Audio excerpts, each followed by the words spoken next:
फांसी के तय वक्त से पहले शहजादी की बात हुई है अपने परिवार वालों से।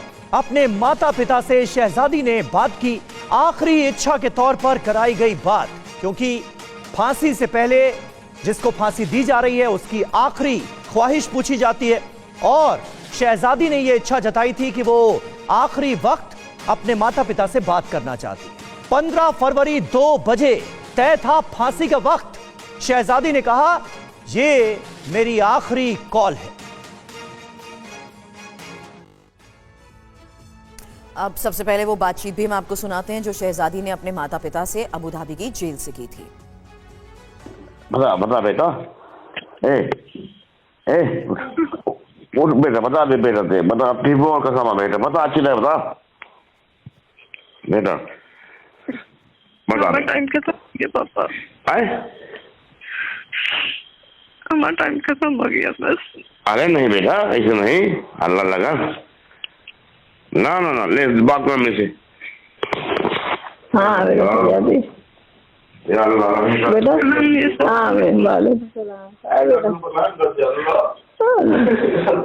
बेटा, रात भर जगे इतनी दुआ करी अल्लाह का, आसमान की लाज रख ले माल। हाँ बेटा, कुछ कहा किन्ने का कहा, बता बेटा। बस टाइम नहीं है वापस, बस टाइम खत्म है, पता नहीं दोबारा फोन कर पाएंगे नहीं कर पाएंगे। नहीं बेटा, वैसा ऐसा नहीं है बेटा, क्या टाइम नहीं है। नहीं बेटा, दिए ना किन्ने का कहा बेटा, बता तो गए हुए, कुछ तो कह गए हुए बेटा। अबे आए थे। स्पीकर ऑन करो, स्पीकर ऑन करो, स्पीकर ऑन करो।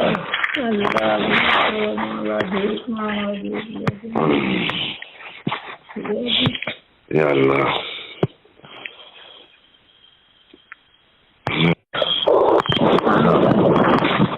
ठीक है। हाँ बेटा, इंडिया में जो केस किया है ना वो वापस ले लें, ठीक है। अरे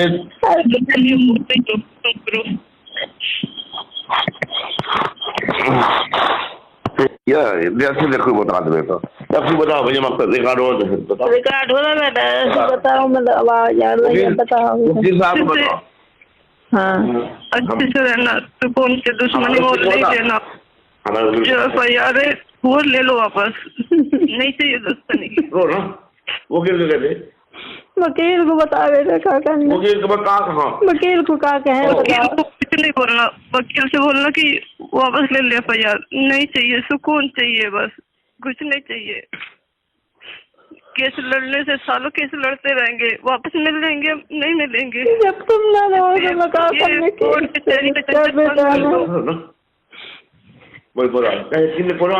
फोन आया था, किन्ने का कहा बेटा ये बताओ, मैं अर्जेंट कैसे आए अचानक है। कैप्टन आए थे, उन्होंने बोला बस टाइम नहीं है हमारे पास, उन्होंने हमें अलग से दूसरे रूम में रख दिया है। तो ये शहजादी की आखिरी फोन कॉल है। ये कॉल डिस्कनेक्ट होती है और इसके बाद कोई कॉल अबू धाबी से नहीं आई। 15 फरवरी दोपहर 2 बजे फांसी का वक्त मुकर्रर था। शहजादी अब इस दुनिया में है भी या नहीं, क्या उसको फांसी दी जा चुकी है, कुछ अभी पता नहीं है। हमारे साथ इस वक्त तमाम खास मेहमान मौजूद हैं। महेश सचदेव सर हमारे साथ मौजूद हैं, फॉर्मर एम्बेसडर। अभिषेक राय हमारे साथ मौजूद हैं, सुप्रीम कोर्ट के सीनियर लॉयर हैं। निनाद सेठ हमारे साथ मौजूद हैं, विदेश मामलों के जानकार हैं। और शहजादी के माता पिता भी यूपी के बांदा से इस वक्त हमारे साथ मौजूद हैं। और सबसे पहले शब्बीर साहब, मैं आपसे ही बात करना चाहूंगा। इस वक्त शहजादी के जो माता पिता हैं वो रोते हुए नजर आ रहे हैं। थोड़ा हौसला रखिए, थोड़ा हौसला रखिए, आपके पास ही हम आ रहे हैं। सबसे पहले आप ही से बात करेंगे शब्बीर साहब, लेकिन आपको शहजादी के पिता की बातचीत सुनाएं, बयान सुनाएं, उससे पहले आपको बता दें कि यूपी की शहजादी को अबू धाबी में मौत की सजा आखिर क्यों दी गई थी। बांदा जिले के गोयरा मुगली की रहने वाली शहजादी बचपन में ही किचन में आग से झुलस गई थी। चेहरा जलने की वजह से वो परेशान रहती थी। 2020 में सोशल मीडिया के जरिए उजैर नाम के लड़के से उसकी पहचान होती है और इसी के बाद उसकी जिंदगी में कैसा टर्न आता है ये आपको सुरभि बताएंगे। क्योंकि उजैर ने 2021 में इलाज के लिए उसे पहले आगरा बुलाया। आगरा पहुंचने पर लग्जरी लाइफ का उसे लालच भी दिया। उजैर ने अबू धाबी में अपने रिश्तेदार के पास उसे भेजा। शहजादी फैज नादिया के बच्चे की देखभाल करने लगी और आपको बता दें उस बच्चे की मौत हुई। मौत होने पर आरोप शहजादी पर लगाया गया। समीर। जी हां, और इसके बाद अबू धाबी की कोर्ट ने जांच के बाद मौत की सजा सुनाई शहजादी को। तो यह है पूरा का पूरा मामला और इस तरह से यूपी की शहजादी को अबू धाबी में मौत की सजा सुनाई गई। कुछ और डिटेल भी समीर इस बारे में एक बार चर्चा से पहले समझाना बहुत जरूरी है, क्योंकि किसका क्या किरदार है। ये शहजादी, जिस युवती के बारे में हम, जिस लड़की की बात हम कर रहे हैं, मौत की सजा उसे मिली, अबू धाबी की कोर्ट से यह सजा मिली। बच्चे की मौत का आरोप शहजादी पर लगा। जी हां, और दूसरा किरदार है उजैर, ये लड़का। शहजादी को अबू धाबी इसी ने भेजा। फैज और नादिया ये अबू धाबी का एक कपल है जिनके पास शहजादी को भेजा गया काम करने के लिए बतौर केयरटेकर। शहजादी को बेचने का आरोप भी लगा कि उजैर ने शहजादी को अबू धाबी में बेच दिया। अब देखिए ये दो अहम किरदार, फैज और नादिया, जिनके घर पर शहजादी काम करती थी। हालांकि इनके बच्चे की ही मौत हुई थी और शहजादी के खिलाफ एफआईआर दर्ज करवा दी गई। बच्चे की मौत का आरोप शहजादी पर लगा। और यही है वो मृतक बच्चा जिसकी मौत हुई। 4 महीने की उम्र में इस बच्चे की मौत होती है और कहा यह गया कि अक्सर यह बच्चा बीमार रहता था और अचानक इसकी मौत हो गई और इसी बच्चे की हत्या का आरोप शहजादी पर लगा, जिसके चलते उसे फांसी की सजा सुनाई गई। हालांकि माता पिता से बात करने से पहले आपको बता दें, सजाए मौत के खिलाफ अपील और कहीं से भी माता पिता को कोई मदद नहीं मिली। आर्थिक रूप से जाहिर सी बात है समीर, क्योंकि ये इतने कमजोर थे, इसीलिए शायद ये अपनी बेटी तक ना पहुंच पाए और ना ही बेटी को बचाने को लेकर कुछ कर पाए। बिल्कुल, और इस वक्त TV9 भारतवर्ष पर शहजादी के माता पिता हमारे साथ मौजूद हैं। शब्बीर साहब, सबसे पहले मैं आपसे जानना चाहूंगा, ये आखिरी कॉल जो हुई शहजादी से, आप लोगों की जो आखिरी बात हुई है, वो हमने अभी अपने दर्शकों को भी सुनाया। इस दौरान शहजादी जाहिर है काफी परेशान नजर आ रही थी, निराश नजर आ रही थी। इसके बाद कोई राब्ता हो पाया है शहजादी से, या वहां पर हुआ क्या? क्योंकि फांसी की सजा का वक्त मुकर्रर किया गया था 15 फरवरी को। उसके बाद आप लोगों को कोई सूचना दी गई है, कुछ बताया गया, कुछ इत्तला दी गई?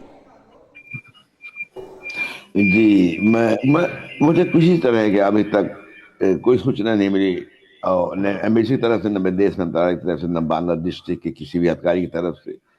और अचानक रोज बात होती थी मेरी लड़की से, नॉर्मल थी, खूब बात किया करती थी। लेकिन शुक्रवार की रात को 12 बजे फोन आया अचानक, और उसने कहा कि पापा ऐसा ऐसा जो आपने सुना। तो मेरी लड़की को फंसाया गया। 4 महीने 21 दिन का बच्चा, जहाँ रहती थी, नाजिया नाम है उसका जी। तो 4 महीने 21 दिन के बच्चे के टीके लगे थे। ये इस मुकदमे में टीके का जिक्र नहीं है सर। और उसी रात को मरता, बीमार नहीं रहता था वो बच्चा, टीके लगने की वजह से बदन नीला पड़ गया। और उसके मौके में सास भी थी, अंजुम साना बेगम भी थी वहां पे मौके में, और अपने बच्चे को देकर ड्यूटी चली जाती है। बच्चा रोता है, ये लोग फोन करते हैं कि बेटा वो नाजिया और बच्चा रो रहा है, का वो दर्द होगा तो खिला दो। उसी रात को मौत होती है बच्चे की। और 2 महीने के बाद, मतलब 58 दिन में मेरी लड़की को फंसा रहे हैं। और एक भाई फैज का, जो नबील नाम है, आगरा से बच्चे के मरने के बाद जा रहा है अबू धाबी, और 2 महीने में ये लोग फंसा रहे हैं, वीडियो बना रहे हैं घर में, और बगैर पोस्टमार्टम के बच्चे की मिट्टी करा दी। और जो यहाँ मौके में था नहीं, दोनों भाइयों ने कसम खाई, जिसकी बिना पर और मेरी लड़की को फांसी होती चली गई। वहां की अदालत में देते चले गए, और दोनों भाइयों ने वह कसम खाई। तो जो है नहीं मौके में, वो कसम कैसे खा सकता है झूठी? और वहां की अदालतें कसम मानती हैं, हालत मानती हैं। तो आप लोग, मेरी लड़की को इंसाफ नहीं मिला। आप मेरी लड़की जिंदा है, उसको बचाने की कोशिश कर रहे। मैं यही आपके माध्यम से इस सरकार को, प्रधानमंत्री जी को मैं निवेदन करना चाहता हूँ कि मेरी लड़की को बचाए। अगर नहीं फांसी हुई है, और इसे कैसे फांसी दे सकते हैं बगैर इतला के? वहां की एमबेसी का, हमारी एमबेसी भी नहीं है, उनको हमने भेजा। मतलब आप ये कह रहे हैं कि फांसी की सजा सुनाई गई है और फांसी दे दी जाएगी 15 फरवरी को। ये आपसे तस्करा सिर्फ आपकी बेटी ने किया, शहजादी ने किया? मतलब वहां अबू धाबी के किसी ऑफिशियल ने आपको संपर्क करके, कांटेक्ट करके ये नहीं बताया कि फांसी दी जानी है या दी जा चुकी है? जी नहीं बताया, नहीं ये कोई बात नहीं बताया मैंने, ना मेरी लड़की ने बताई। जो आपने सुना वही बात है कि मेरे पास टाइम नहीं है और ये हो सकता है ये लास्ट कॉल हो, और सब चीजें आपने सुना, यही बात उसने बताई। और अगर मेरी लड़की जिंदा तो मुझसे आज बात करवाए आप लोग मिलके, जवाबदार सरकार पर कि तत्काल प्रभाव से उसके मेरी जैसी रोज लड़की बात करती थी उससे बात करवाया। देखिए मुश्किल की घड़ी है, थोड़ा सा धैर्य रखिए। तो अभिषेक सर भी इस वक्त हमारे साथ हैं, एडवोकेट हैं। अभिषेक राय साहब, इस पूरे मामले को देखते हुए कई सवाल खड़े हो रहे हैं। प्रोसेस आखिर क्या होता है? क्यों ये बात मैं इसलिए भी आपसे पूछ रही हूं क्योंकि लीगल फॉर्मेलिटीज को देखते हुए बकायदा एक प्रोसेस होता है। यहां पर तो झूठे आरोप के तहत फंसाने की भी बात कही जा रही है। दूसरा ये कि परिवार से भी किसी ने कभी कोई संपर्क अगर नहीं किया तो जाहिर सी बात है कई सवाल जरूर खड़े होते हैं। सुरभि जी, आपकी आवाज नहीं आ रही है सुरभि जी। मैं उसे रेक्टिफाई करती हूँ सर, हम उसे ठीक करवाते हैं, वो आवाज आप तक आए ताकि जी अब आ रही है। मेरा सवाल यही था सर, लीगल प्रोसेस की बात मैं उस पहलू से भी समझना चाहूंगी जहां पर इस परिवार की बात भी आपने सुनी और इस बीच कई आरोप इस पूरे मामले में कई लूपहोल्स भी साफ तौर पर नजर आ रहे हैं। देखिए, जुडिशियल सिस्टम अगर हम लोग समझने की कोशिश करें तो उस देश का भी जुडिशियल सिस्टम वही है, trial court, appellate court, supreme court. Okay. तो सबसे रेलेवेंट चीजें हैं इसमें वो ये है कि पूरी कन्विक्शन उन्होंने कन्फेशन पे कर दी है। डेथ सेंटेंस कन्फेशन पे की है, साथ में एक आप कन्फेशन देख लीजिए, दूसरा ऑटोप्सी नहीं की गई है। तो जो बेसिक एलिगेशंस है, एक प्राइमा फेसी देखकर तो लगता है ऑन अकाउंट ऑफ पॉवर्टी ये लड़की जो है वो विक्टिम है ह्यूमन ट्रैफिकिंग की। जी। और कई बार जो एक्यूज है आप नहीं जानते हैं, हो सकता है माता पिता से कोई गलती हुई हो, न गलती हुई, कोई भी जानबूझकर अपने बच्चे को मारता तो नहीं है, पर शायद अपने आप को बचाने के लिए सारा का सारा दोष इस बेगुनाह लड़की पर मढ़ दिया गया हो, क्योंकि वहां काफी कम वक्त दिया जाता है। और इन चीजों को इस साथ में देखिए कि इस लड़की के पास कोई रिसोर्सेज नहीं है। समीर जी, सच्चाई यह है कि कानून जो यहाँ के हैं या बाहर के भी हैं वो रिच के लिए ही बने हुए हैं। ये बड़ी पुरानी सेइंग है, law is of rich, so let's not forget that. जबकि यूएई में काफी वो हुआ है, रिफॉर्म्स हुए हैं, 2020 में काफी रिफॉर्म्स हुए हैं जी। लेकिन फिर भी मुझे नहीं लगता है कि ऐसे हालात में फांसी की सजा देनी चाहिए, specially only based on confession और ऑटोप्सी के बिना कभी नहीं चाहिए। ये आप महत्वपूर्ण बात कर रहे हैं कि अभी तक जो जानकारियां सामने आई हैं उसके बिना पर फांसी की सजा नहीं देनी चाहिए, लेकिन फांसी की सजा सुनाई गई है। वक्त मुकर्रर किया गया था 15 फरवरी का, अब क्या हुआ है ये किसी को पता नहीं है। निनाद सेठ साहब, यहां पर शहजादी के माता पिता इस वक्त आपको सुन रहे हैं, मुझे यह बताइए कि आमतौर पर जब किसी दूसरे देश में हमारे देश के किसी नागरिक को ऐसी सजा सुनाई जाती है तो उसके पास ऑप्शन क्या होते हैं? मतलब लीगल असिस्टेंस क्या भारत की तरफ से प्रोवाइड करने की कोशिश ऐसे केसेस में की जाती है? कितना सहारा मिलता है, मतलब देश की तरफ से कितना सहारा मिलता है अपने नागरिक को अगर कहीं और उसे सजा सुना दी गई? देखिए, बड़ा कॉम्प्लिकेटेड प्रोसीजर होता है। 38 लाख हिंदुस्तानी यूएई में रहते हैं। 38 लाख लोगों को इतनी जल्दी मदद पहुंचाना मुश्किल होता है। मुझे लगता है सबसे बड़ी गलती यह है कि अगर आप यहाँ से जा रहे हैं तो आपने थोड़ा बहुत पढ़ के जाना चाहिए। ये इंडिया नहीं है कि 20 साल लगेंगे, 25 साल लगेंगे, लॉयर लीजिए और भूल जाइए केस। यहाँ पे आपने देखा 2 महीने 3 महीने में सॉल्व हो गया। मुझे ये नहीं पता, अभी एक लॉयर आए थे, उन्होंने कहा ऑटोप्सी नहीं हुई है। मुझे नहीं पता कि उनके पास कौन सी इंफॉर्मेशन है कि ऑटोप्सी नहीं हुई है। जहां तक मेरा ख्याल है प्रोसीजर में ऑटोप्सी जरूर एक हिस्सा होता है। तो मैंने अभी तक ये नहीं मेरे को पता कि कहां से हुई है। आपने पूछा क्या क्या हमारे पास ऑप्शंस होते हैं। एक होता है, अंग्रेजी में उसे कहते हैं काउंसलर एक्सेस। आपको एक्सेस मिल सकती है आपके राजदूत से या राजदूतावास से, जो आपको समझा सकता है क्या हो रहा है या क्या नहीं। महेश सचदेव सर से भी इस बारे में सवाल करने से पहले एक बार फिर से मैं शहजादी के पिता, क्योंकि हमारे साथ हैं, माता पिता हमारे साथ हैं, साहब मैं आपसे इस बारे में सवाल कर रही हूं क्योंकि उज्जैर के बारे में कोई संपर्क, क्या किसी अधिकारी के साथ आपकी कभी कोई बातचीत? मेरी वहां से किसी भी तरह की बात कभी नहीं हुई लड़की के अलावा। लड़की ने बताया था एक बार, 1-1.5 महीना पहले, कि 2 अधिकारी आए थे एम्बेसी से और उन्होंने मेरे पूरा बयान लिया और ये कहा था कि तुम बहुत दुबली हो, खाना खाती जाना, कि आपने माँ बाप से नहीं मिलना तुम्हें, और हंसा के गए थे पूरा बयान कि हम तुम्हें छुड़ाएंगे, घबराना नहीं। और बस यही बताती थी जैसे। और अचानक ही ऐसा कोई तारीख भी मुकर्रर नहीं हुई और ना एम्बेसी को खबर भी है, ना हमको खबर है किसी अधिकारी द्वारा, ना कुछ भी। मैडम, मैं यही परेशान हूँ कि मेरी लड़की जिंदा है या नहीं, मुझे ये सिर्फ जानना है। किसी भी जरिए से मुझे मालूम चल जाए कि मेरी लड़की जिंदा है। नहीं, ये बात आप मुझे सही बात कह रहे करना है, हैं अगर शब्बीर मर गई तो मुझे बता दी जाए। नहीं, और ये आपका हक भी है, ये आपका हक भी है कि आपकी बेटी के साथ क्या हुआ, सजा मिली नहीं मिली, अभी वो किस हालत में है, ये आपको पता होना चाहिए, ये आपका हक है। लेकिन सुरभि ने सवाल किया था उजैर नाम के लड़के को लेकर। ये उजैर अभी कहां है और उसके जरिए पता चल पाया उसने जबरन भेजा या फिर शहजादी खुद से गई थी अबू धाबी काम करने के लिए? ये उसने लालच दिया सर, जो लॉकडाउन में रोटी बैंक बांधा है, उसमें काम करती थी एनजीओ में जी। और जब लॉकडाउन लगा तो ये सब काम कम हो गए, तो फेसबुक के जरिए उससे बातचीत होने लगी। उसने कहा, लालच दिया, उसका थोड़ा फेस बिगड़ा हुआ था, जली हुई, आप देख रहे हैं जी जी। तो उसी के उसमें चली गई।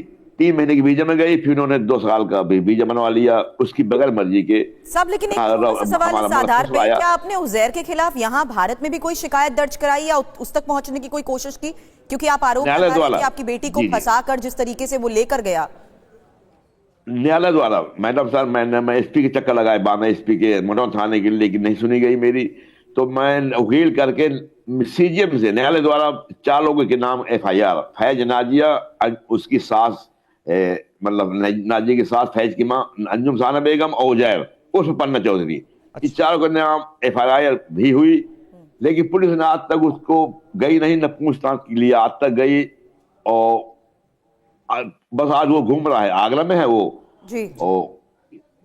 अच्छा, यानी उनके खिलाफ भी कुछ हुआ नहीं? कुछ नहीं हुआ। मतलब आपने यहाँ पर भी सिस्टम से गुहार लगाई, पुलिस के पास गए, बड़े अधिकारियों से मिले, न्यायालय तक गए, लेकिन उसके खिलाफ भी कुछ हुआ नहीं, मतलब हाथ लगी तो मायूसी। सचदेव सर हमारे साथ मौजूद हैं, पूर्व राजदूत।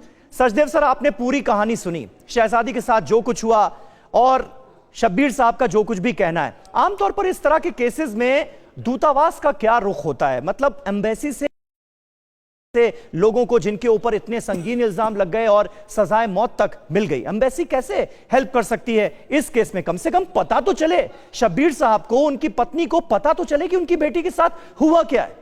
ये तो बड़ी नाइंसाफी है जी।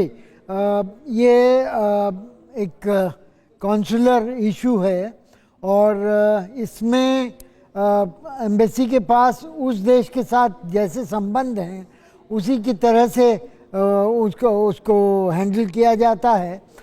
यूएई के साथ हमारे अच्छे संबंध हैं बिल्कुल, और दोनों देशों के बीच में मैन पावर को लेकर के कई समझौते हुए हैं और एक सब कमेटी भी जॉइंट कमीशन के नीचे, जहाँ तक मुझे मालूम है जिसमें कि दोनों देशों के लोग यानी अधिकारी मिल करके ऐसे केसेस पर या कॉन्सुलर एक्सेस के केसेस पर बात करते हैं। तो चैनल इस तरह के मौजूद हैं और मुझे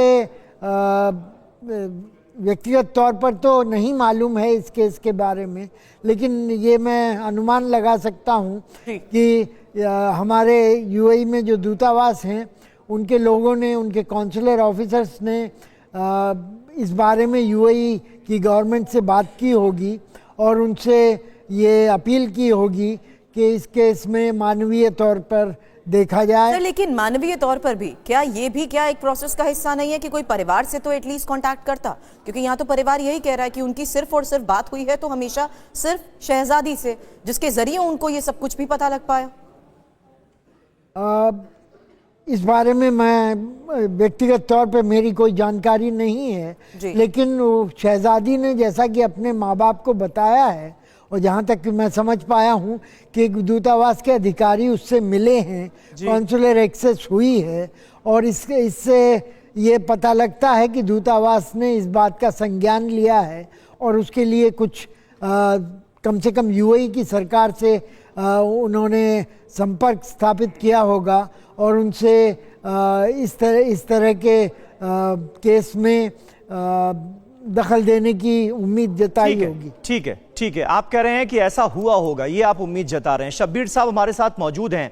शब्बीर साहब, आपकी पत्नी भी हमारे साथ हैं, अगर वो भी बात कर सकती हैं तो मैं उनसे जानना चाहूंगा, क्योंकि यहां पर बात हो रही है काउंसलर एक्सेस की। भारत सरकार की तरफ से क्या कोशिश हुई और यूएई में हमारा जो दूतावास है उसके कर्मचारियों की तरफ से क्या कोशिश हुई आपको सही जानकारी मुहैया कराने की, इस केस के सामने आने के बाद, इस सजा के सामने आने के बाद, अगर आप बता सकें। क्या दूतावास के, भारतीय दूतावास के किसी कर्मचारी ने आप लोगों को कांटेक्ट किया, बताया गया कि भाई आपकी बेटी को यह सजा हुई है? आज तक नहीं सर, आज तक नहीं बताया गया। लड़की ही से मेरी बात करती थी और जो भी लोग आते थे मिलने, वही लड़की की बताई हुई बात है कि 2 लोग आए थे एम्बेसी से और उस दिन बहुत खुश थी, वो पूरे बयान ले गए और जाते जाते हंसा के गए कि खाती जाना, वो दुबली बहुत हो, क्या अपने माँ बाप के मिलने नहीं जाना। बस वही बात है। अब बाकी किसी अधिकारी ने हमसे कांटेक्ट नहीं किया और ना किसी पत्र आया माध्यम में मेरे पास किसी तरह का, मतलब कोई संपर्क नहीं किया किसी अधिकारी ने सर। ये वाकई बहुत हैरानी की बात है। अभिषेक साहब प्लीज एक बार जरा समझाएं ये बात भी। ये बात मैंने इसीलिए भी लूप होल्स इसलिए कहे क्योंकि हम हैरान हैं इस चीज को देखते हुए कि अगर किसी दूसरे नागरिक को दूसरे देश में कोई भी लीगल एक्शन के तहत फैसला लिया जाता है, क्या ये डिप्लोमेटिक तौर पर भी अगर हम देखें तो जितनी भी एम्बेसीज होती हैं उनके अधिकारियों के जरिए क्या परिवार को सूचित नहीं किया जाता? किसी भी एम्बेसी के जरिए क्या लीगल एक्शन किसी और दूसरी कंट्री के नागरिक के खिलाफ लिया जा रहा है? कोई क्या एक चेन ऑफ एक्शन के तहत कोई कांटेक्ट नहीं? सुरभि जी बोलिए सर, कंटिन्यू करिए। हाँ sorry, I could not here the last part, but what I was asking is it how is it possible, ये कैसे संभव हो सकता है कि अगर किसी दूसरे नागरिक को, किसी दूसरे देश के नागरिक के खिलाफ अगर कोई लीगल एक्शन लिया जाता है तो एम्बेसी के जरिए या किसी भी ऑफिसर के जरिए उसके परिवार तक कांटेक्ट नहीं? ये प्राइमरी ड्यूटी होती है एम्बेसी की, एटलीस्ट स्पेशली जहां लोग गरीब होते हैं, कि आप नेसेसरी असिस्टेंस रेंडर कीजिए। नेसेसरी असिस्टेंस रेंडर करने के लिए ये और भी बेसिक चीज है कि एटलीस्ट उसके परिवार वालों को आप ये सारी इंफॉर्मेशन दीजिए, वो क्या कर सकते हैं, उनकी जानकारी में क्या है, एक लीगल डिफेंस एस्टेब्लिश कीजिए। बट लगता है यहाँ मिनिस्ट्री ऑफ एक्सटर्नल अफेयर्स में कोई अकाउंटेबिलिटी ही नहीं है ऑफिसर्स की कि बेसिक इंफॉर्मेशन। अब ये चैनल पर डिबेट मैं देख रहा हूं कि पहले भी 4 महीना पहले भी हुआ था और कभी भी कोई ऑफिशियल इंफॉर्मेशन और ऑफिशियल प्रेस स्टेटमेंट आया ही नहीं कि सरकार क्या कर रही है। Sir official, Abhishek ji official information हमने लेने की कोशिश की। हम सिर्फ इस खबर को ही नहीं दिखा रहे हैं, हमने इस केस को ट्रैक भी किया, फॉलो भी किया। एमईए का यह कहना है कि इस मामले में ऑलरेडी भारत सरकार की तरफ से रिव्यू पिटीशन दाखिल की जा चुकी है। ये एक लाइन का स्टेटमेंट हमें मिला है। लेकिन क्या इतने भर से जिम्मेदारी पूरी हो जाती है? सवाल यहां पर सबसे बड़ा यह है कि दूसरे देश से हम क्या उम्मीद करें? यूएई में यह सब कुछ हो रहा है, अबू धाबी में यह सब कुछ हुआ है, वहां जो कुछ हुआ, वहां पर जो ऑफिशियल्स थे उन्होंने जानकारी नहीं दी, परिवार को समझ में आता है, वहां से हम ज्यादा उम्मीद भी नहीं कर सकते। लेकिन अपने देश से तो हमें उम्मीदें ही उम्मीदें।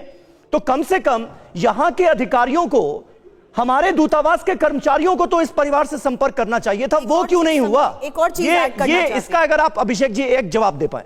और अभिषेक सर सवाल यह भी कि परिवार ने उस शख्स के खिलाफ भी एक्शन और एफआईआर दर्ज करा रखी है, उज्जैर, जिसके जरिए वो अबू धाबी पहुंची। वो परिवार जो उसके ऊपर आरोप लगा रहा है, यहां पर रहते हुए भी किसी तरीके का कोई एक्शन नहीं। सुरभि जी देखिए, मल्टी प्रोंग स्ट्रैटेजी होनी चाहिए थी आपको। यहां पर अगर इन्होंने एफआईआर दर्ज कराया था, इनकी बात को सुनकर प्राइमा फेसी आप बता सकते हैं कि ह्यूमन ट्रैफिकिंग का मामला है। 2, इन्होंने कहा कि वो अपनी मर्जी से गई, लालच में गई। बट भारत में कानून के हिसाब से इस तरह का लालच किसी गरीब आदमी को देना इटसेल्फ वो चीटिंग के डेफिनेशन में आता है। और इस तरह से चीटिंग करके इस लेडी को ले जाया गया, ये क्रिमिनल ऑफेंस है। प्राइमा फेसी जब तक उसका कंसेंट बिल्कुल फ्री फेयर नहीं है तब तक ये चीटिंग है। उसका कंसेंट फ्री फेयर हो नहीं सकता है सुरभि जी, क्योंकि वो जिस हालात अभिषेक जी यहां पर एमईए की क्या रिस्पॉन्सिबिलिटी है, दूतावास के कर्मचारियों की क्या जिम्मेदारी है? सवाल तो वो भी है ना। मतलब हमारे ही दूतावास के कर्मचारियों ने परिवार को इन्फॉर्म नहीं किया।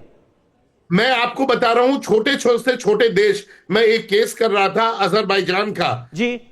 अजरबैजान के नेशनल थे और वो उनके यहां सिर्फ फर्स्ट सेक्रेटरी या थर्ड सेक्रेटरी ट्रायल के हर डेट पर वहां कोर्ट में खड़े रहते थे। क्या हमारे यहां से लोग जाते हैं? क्या वो जाकर ट्रायल में एवरीडे रहते हैं खड़े? वो बिल्कुल रिपोर्ट बनाकर वापस भेजा करते थे अपने एम्बेसी को और वहां से। अंडरस्टूड। महेश सर, एक शॉर्ट रिस्पॉन्स इस पर आपसे भी चाहूंगी, क्योंकि इसी मामले पर जो एक और बड़ी खबर है, जिस बात का समीर ने भी अभी जिक्र किया कि अब भारत सरकार ने रिव्यू पिटीशन दायर की है।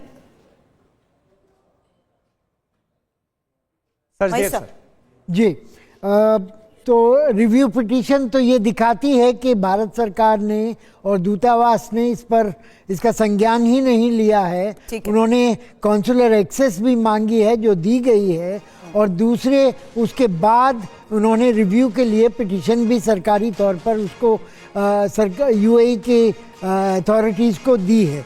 अब उसका क्या नतीजा निकला है, यूएई ने उसका क्या रिस्पॉन्स दिया है, इसके बारे में सचदेव सर कहां जाएं? ये शब्बीर साहब कहां जाएं? अपनी गुहार लेकर कहां जाएं? गुहार देकर वो जो विदेश मंत्रालय में कॉन्सुलर विंग में जा सकते हैं, और जिनकी की जिम्मेवारी ये बनती है, और उनके साथ संपर्क रखें। ठीक है शब्बीर साहब, ये राय आपको किसी ने दी, आप क्या कोशिश करेंगे अब? अभी तो बस घर में इंतजार है कि सच है या झूठ है, जिंदा है या नहीं है। बस ये इंतजार करने के बाद जो वकील करेंगे वकील जो सलाह देगा वही करेंगे सर। और मैं थोड़ा कमजोर हूँ घर से, तो जो जैसा कुछ कहेंगे, जैसा आप लोग। बहुत बहुत शुक्रिया शब्बीर साहब, बहुत बहुत शुक्रिया हमसे बात करने के लिए। और हम समझ सकते हैं आपके इमोशंस, आपकी भावनाएं, और ये बड़ा हैरत अंगेज है ये जानना, ये सोचना कि किसी तरह की कोई मदद मिल ही नहीं रही है इस परिवार को, और ये करे तो करे क्या।